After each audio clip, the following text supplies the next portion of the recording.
Assalamualaikum warahmatullahi wabarakatuh. Perkenalkan, nama saya Komaria dengan nomor NIM 2202010101199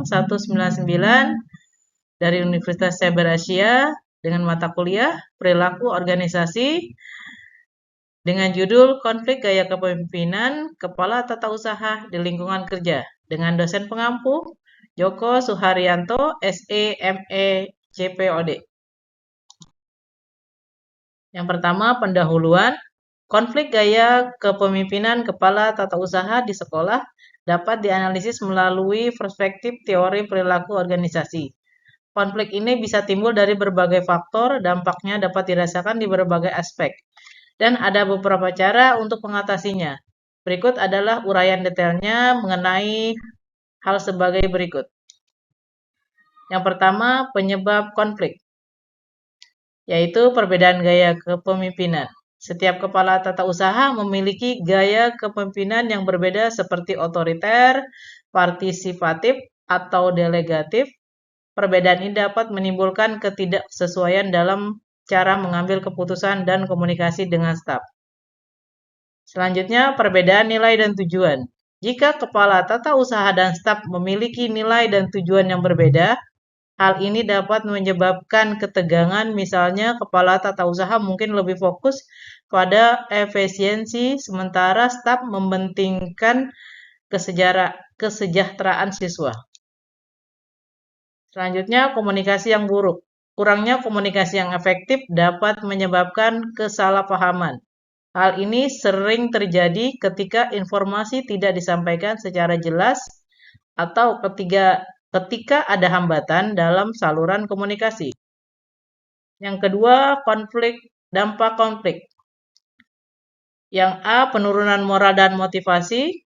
Konflik yang berkepanjangan dapat menurunkan moral dan motivasi staf. Mereka mungkin merasa tidak dihargai atau tidak didengar, yang dapat mengurangi produktivitas.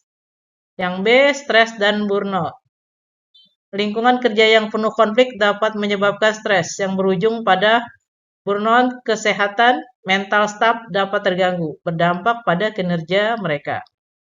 Yang C, kualitas layanan pendidikan. Konflik yang teratasi dapat mempengaruhi kualitas pendidikan yang diberikan.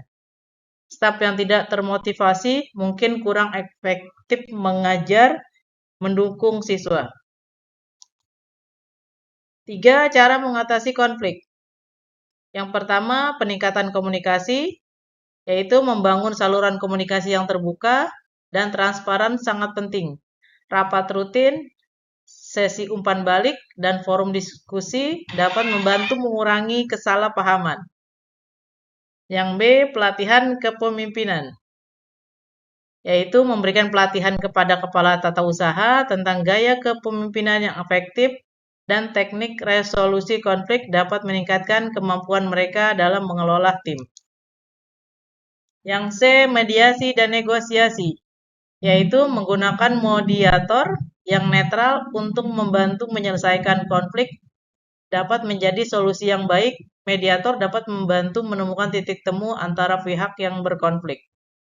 Yang D, penetapan tujuan bersama, yaitu mengidentifikasi tujuan bersama antara kepala tata usaha dan staf dapat menciptakan rasa memiliki dan kolaborasi.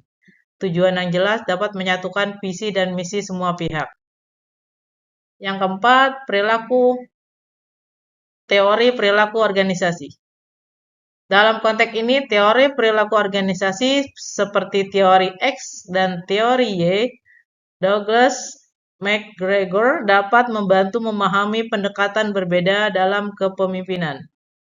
Teori X berasumsi bahwa karyawan tidak memiliki motivasi dan harus diawasi.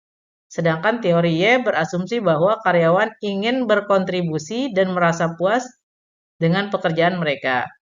Kepala tata usaha yang memahami dan menerapkan aspek teori Y dapat menciptakan lingkungan kerja yang lebih positif. Di sini kesimpulannya yaitu konflik gaya kepemimpinan di sekolah dapat disebabkan oleh perbedaan gaya kepemimpinan nilai dan komunikasi. Dampaknya mencakup penurunan moral, stres, dan kualitas pendidikan. Mengatasi konflik memerlukan peningkatan komunikasi pelatihan, kepemimpinan, mediasi, dan penetapan tujuan bersama. Dengan menerapkan prinsip-prinsip perilaku organisasi, kepala tata usaha dapat menciptakan lingkungan kerja yang harmonis dan produktif. Demikianlah presentasi saya kali ini. Terima kasih atas perhatiannya. Wassalamualaikum warahmatullahi wabarakatuh.